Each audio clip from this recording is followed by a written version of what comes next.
batang yarn. Okay, unboxing na tayo. So, ito, unboxing na tayo nitong dumating na bag ni Russell. Napili niya to, oh. Tingnan niyo naman, guys, oh. Ay, wow! Ang ganda. So, nasunod talaga yung kulay na pinili ni Russell, oh. Grabe siya, oh. I love it. Ayan.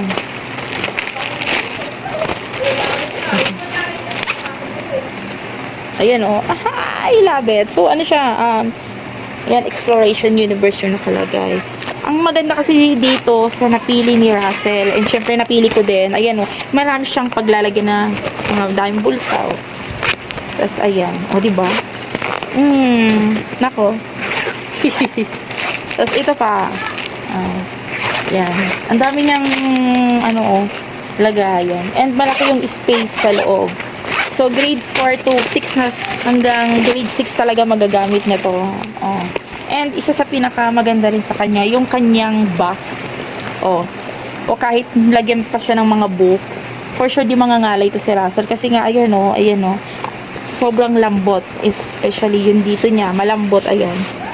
Ito yung maganda kasi pag nasa backpack ng ating mga anak, ayan.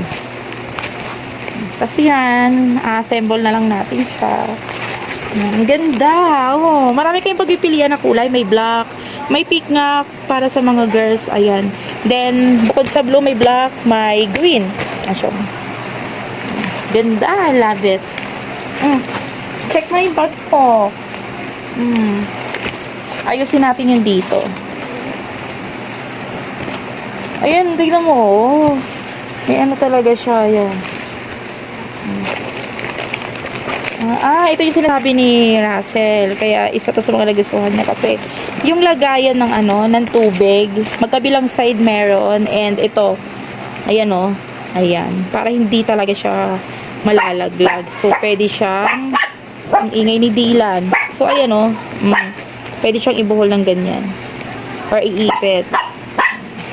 Ang ingay ni Dylan. Ayan o, guys. So, magkabilaan is meron. Ayan, yung pala yung purpose sa parang tali na to. So, assemble na natin siya para mas okay. Mas maganda.